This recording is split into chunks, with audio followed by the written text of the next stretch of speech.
पेशवा। और जो अभी बता रही थी मीनू जी कि अभी भी पेशवा यानी कि मराठी उस सेक्ट के कह सकते हैं लोग अभी भी हैं वहां पे पानीपत में।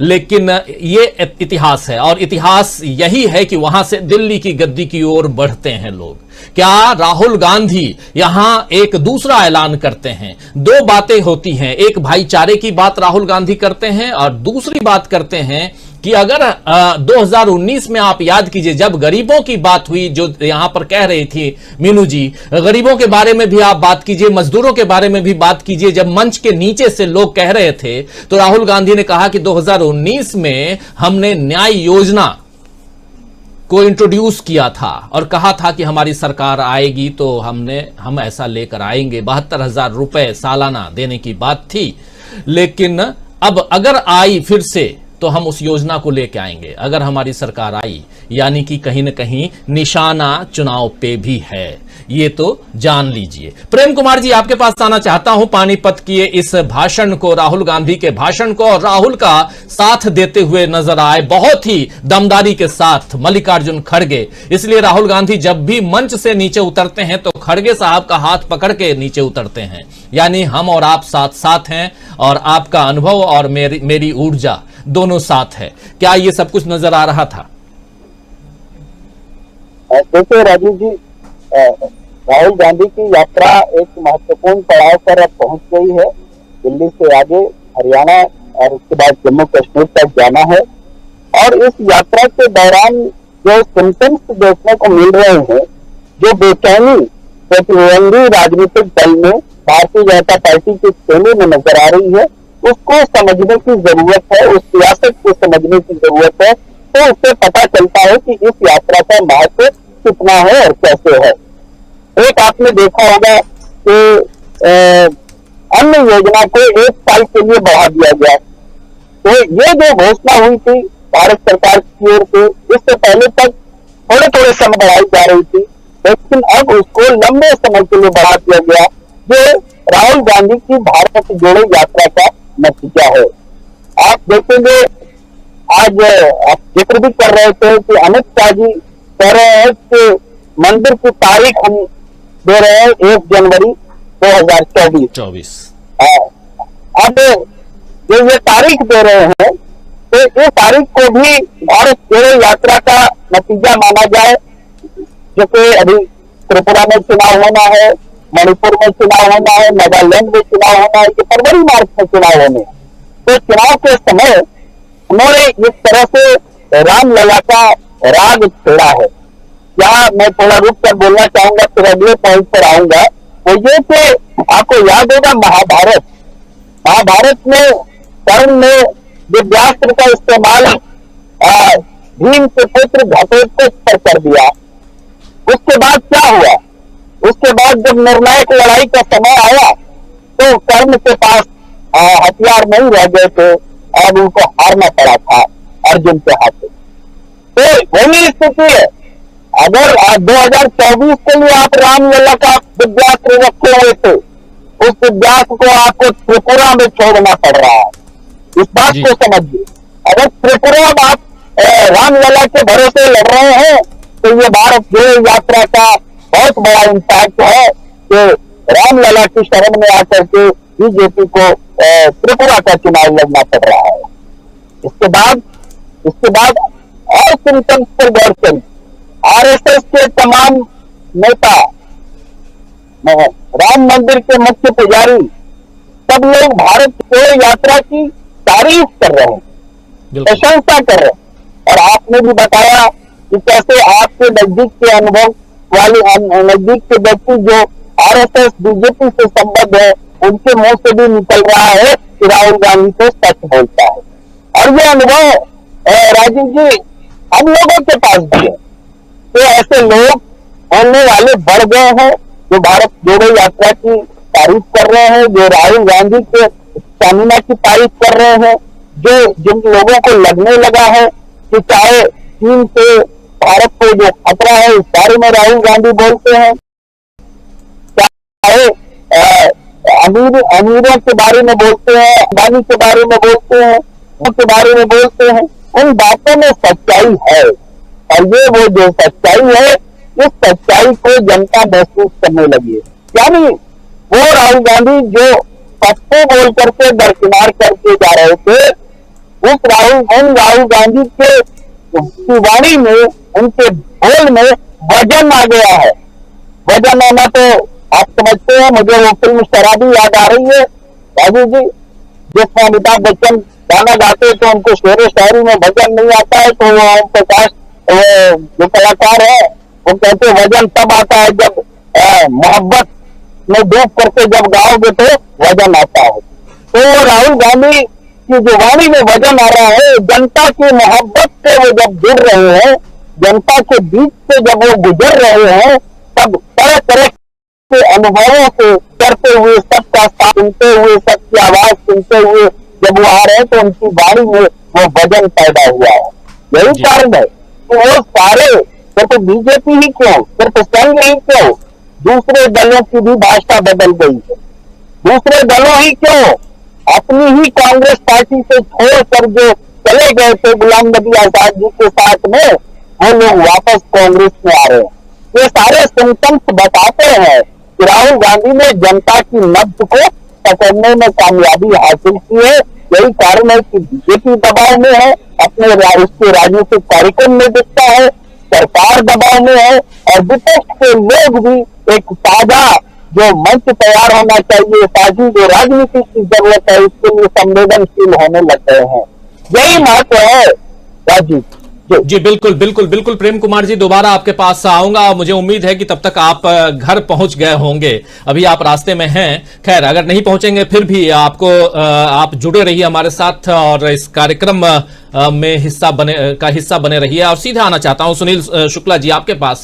सुनील जी, आप इसको किस रूप में लेते हैं? राहुल गांधी बहुत सारी बातें कर रहे हैं, लेकिन अब सत्ता पक्ष को भी बहुत सारी बातें करनी पड़ रही हैं, और जिसमें त्रिपुरा में जाकर के और कहते हैं गृह मंत्री जी कि 1 जनवरी 2024 को राम मंदिर का उद्घाटन हो जाएगा, शिलान्यास कर चुके हैं, उद्घाटन हो जाएगा की बात कर रहे हैं। और भी त्रिपुरा में जाकर, क्योंकि त्रिपुरा, नागालैंड और मिजोरम में इसी फरवरी महीने में इलेक्शन है इन 3 राज्यों में, और पूरी नजरें टिकी हुई हैं त्रिपुरा में। एक ह्यूज मैंडेट के साथ में बीजेपी वहां आई थी, और लेकिन 5 साल एक मुख्यमंत्री नहीं रह पाए, वहां मुख्यमंत्री तक बदलनी पड़ी बीजेपी को, और अब राम मंदिर का राग अलाप रहे हैं। क्या इसको, जैसा कि कह रहे हैं हमारे साथी प्रेम कुमार जी, क्या इसे जोड़कर देखा जाए इस राहुल गांधी की पदयात्रा से? और राहुल गांधी को लेकर के जितनी बातें होती थी, थोड़ा उसमें आपसे भी चाहूंगा कि आप उस बात को आगे बढ़ाइए कि राहुल गांधी को अभी तक जो जो कहा गया,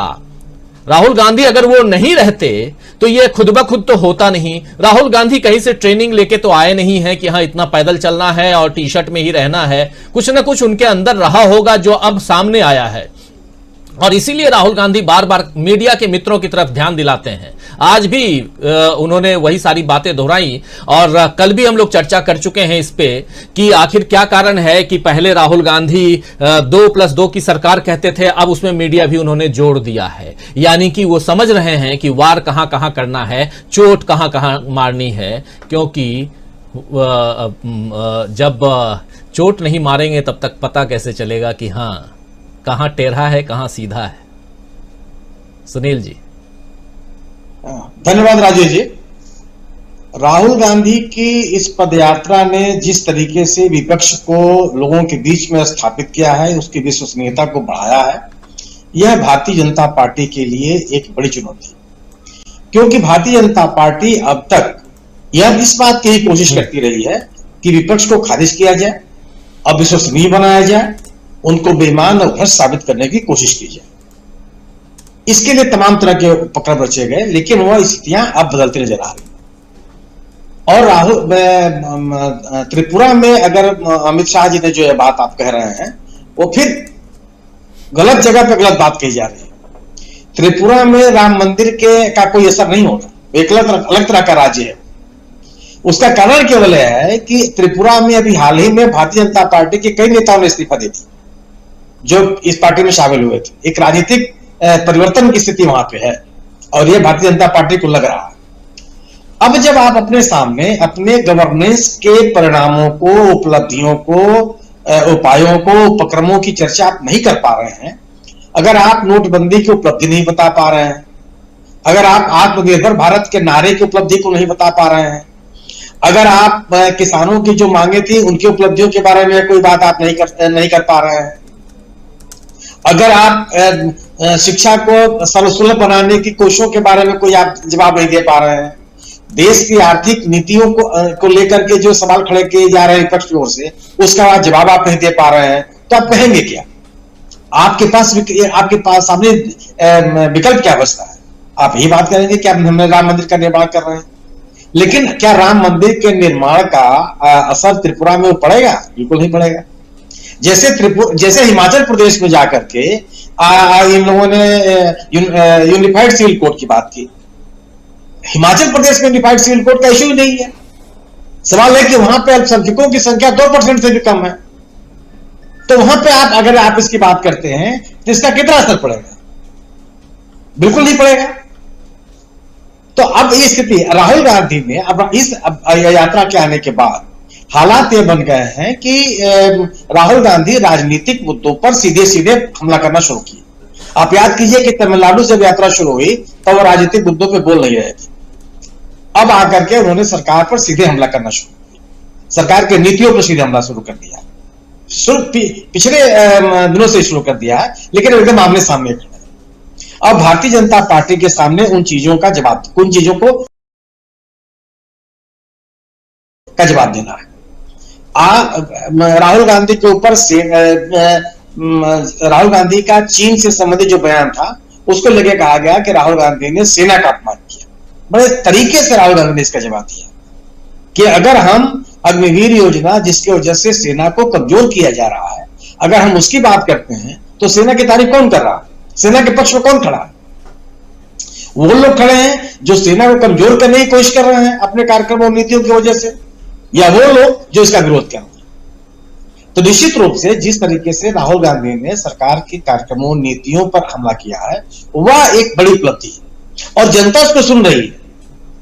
विपरीत मौसम में लोग अगर आपको सुनने के लिए तैयार हैं, आपसे मिलने के लिए आतुर हैं, आपके इंतजार में घंटों सड़क के किनारे खड़े हैं, तो मुझे लगता है कि इसका मतलब है यह वह भीड़ नहीं है।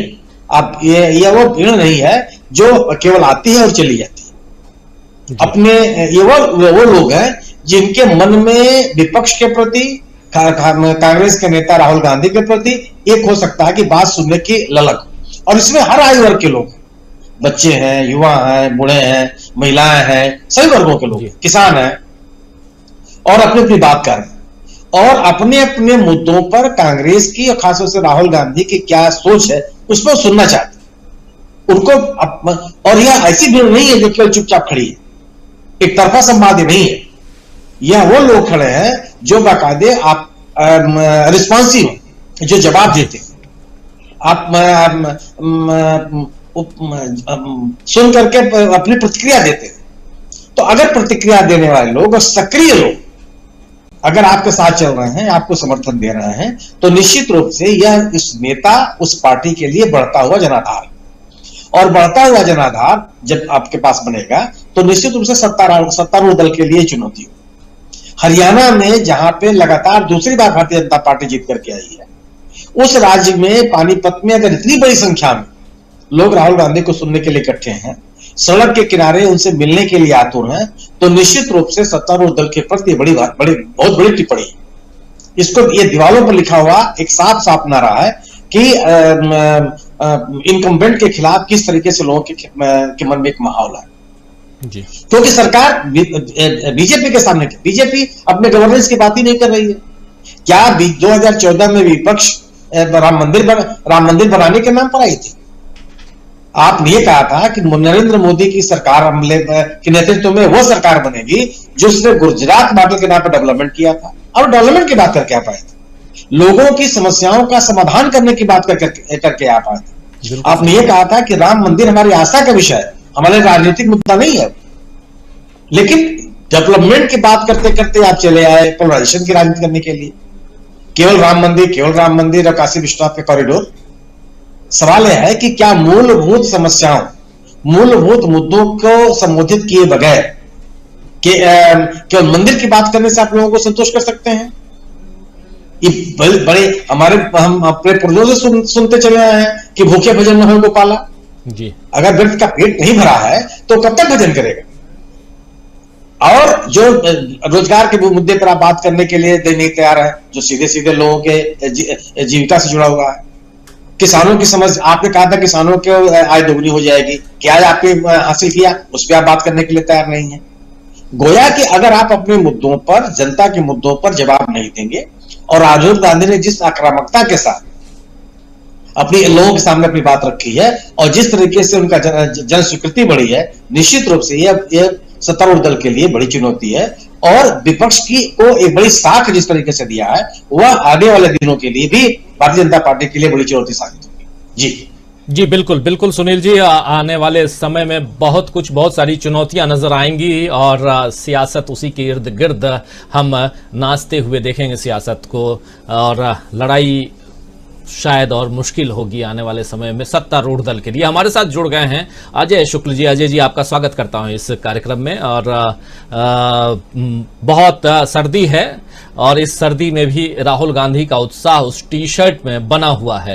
राहुल गांधी पानीपत में थे, उसी पर हम चर्चा कर रहे हैं अजय जी, और समझने की कोशिश कर रहे हैं कि जिस पानीपत ने दिल्ली का दरवाजा कईयों के लिए खोले, जिस पानीपत के युद्ध को, लड़ाई को हम इतिहास के पन्नों से बार बार निकालते हैं, पढ़ते हैं, और इतिहास का अगर ज्ञान बोध की बात अगर करें तो वहीं से शुरुआत होती है, पानीपत की लड़ाई से ही हम उसको जानते भी हैं। लेकिन आज उसी पानीपत में राहुल गांधी भाईचारे की बात कर रहे थे। आपके पास आऊं, लेकिन वो भाईचारे की क्या बात कर रहे थे जरा सुन लेते हैं, क्या कुछ कह रहे थे राहुल गांधी। जो साथी बाद में जुड़े हैं उनके लिए भी, जो पहले जुड़े हैं उनके लिए भी, क्योंकि पहली बार सुना रहा हूं, सुन लीजिए। जिन्होंने भाषण पूरा सुना है वो उनको भी शायद याद आ जाए, लेकिन उसके बाद सीधे आना चाहता हूं अजय शुक्ला जी आपके पास।